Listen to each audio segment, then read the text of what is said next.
Da da da da da, Fruitarian news. Wow, imagine if we had a Fruitarian news. News just in, man has finally woken up that he's supposed to eat fruit as his primary fuel source. Well, wouldn't you believe it?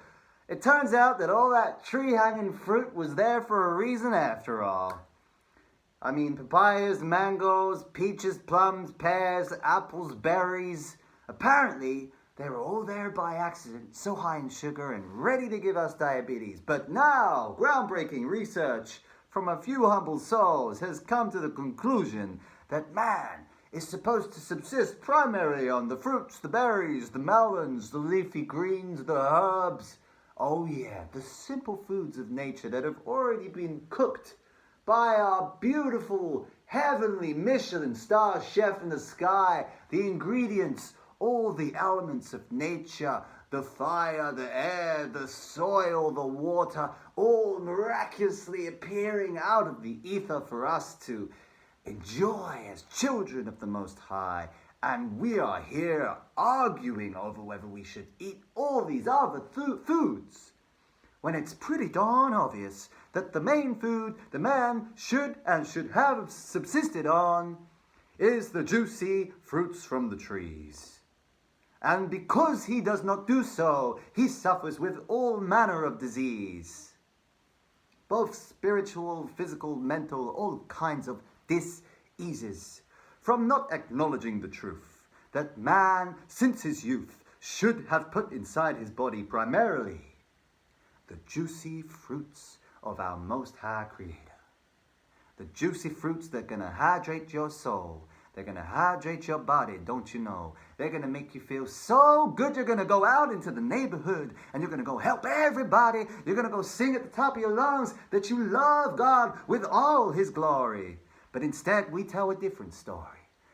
We tell the story that we like to eat meat and we put shoes on our feet and somehow we still think we're complete, but we put a hole in our aura, straight into the Torah, creating distortion in the torso field, and now we wonder why we have all this contortion and confusion and illusion and delusion, but it's all coming from the primary mistake man has made, of which he's not so wary, that womb man should primarily subsist on juicy organic fruits. Now, of course, we're living in a fallen world.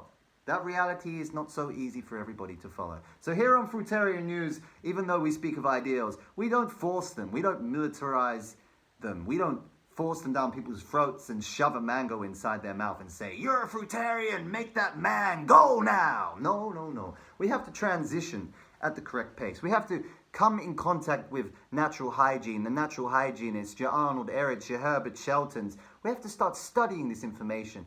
Your man's higher consciousness, Hilton Hotima, the mucusless diet healing system, even someone like Dr. Sebi. It's all open for interpretation. But these things need to be on the table of mankind's library right now. And everyone needs to come to this library and take a seat and have a read. But the most important book, beyond all of those, is the book of nature.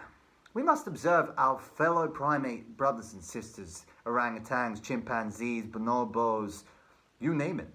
The monkeys, they primarily subsist on leafy greens, on fruits, and some nuts and seeds, and in some circumstances where things are a little bit more hostile, where things are a little bit more scarce, then they will have to subsist perhaps on some other things. However, the ideal is the ideal, and there's no reason why humans with infinite capacity for intelligence, for growth, for expansion, for creativity cannot create a beautiful fruit paradise here on earth as it once was, an Eden where we can all dance and sing together and create in the harmonious shadow of our Almighty Creator.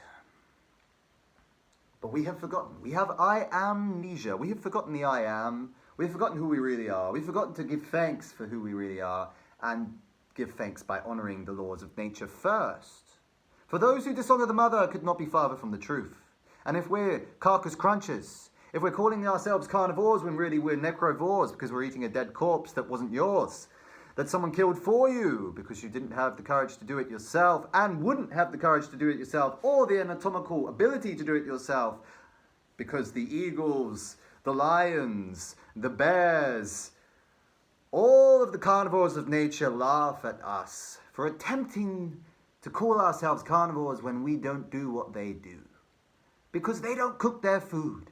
They catch it themselves. And they, in their design, take pleasure in doing so. But they don't do it more than is necessary. Still. They don't kill any more than they have to. They satiate their hunger and they finish. Human beings do not finish. They keep going. Once the carnal mind kicks in a human, it's a very dangerous game. And don't think just because you've gone plant-based or because you're vegan that you've got rid of the carnal mind. Oh, no, no, no, no. Because the carnal mind stays inside the colon and it needs flushing, it needs cleaning. So to all those beautiful plant-based eaters out there that are making derogatory comments to all those who are in the natural hygiene community, I say be careful. The truth is far stranger than fiction, and very often there are parasites speaking on your behalf, and they need addressing, they need flushing, and they need cleaning, and no more salad dressing, no more sauces, because sauces are sorcery, disguising the true taste of the food. It's time to get in the nude, go by the river and say, "Ma, eternal Father and Mother of creation, the Lord and Lady Christ, I'm so sorry that I have damaged this temple, but please, I'm going to pray every day and be on my knees and let's get this thing flowing again. I want my bile to flow. I want my cerebrospinal fluid to flow. I want my lymph to flow. I want my blood to flow because the spirit of life is in the blood and my cells are bathing in these fluids. And if these fluids are toxic, then what does that make me? If my fluids are full of poison and are not flowing, then what does that make me? Can I be in the Tao if I don't know how Tao it works? No one truly can ever really know the Tao, but there are basic principles that can allow us to open up our hearts and souls and be in that flow, even though we'll never truly know. But there are some things we should be in knowledge of, as Christ said, "My people perish for lack of knowledge."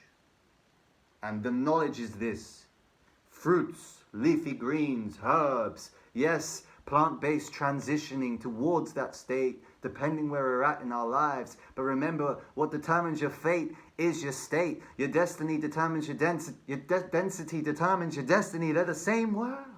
Just switch the letters around. Destiny and density. The more clean you become, the more flowing you become,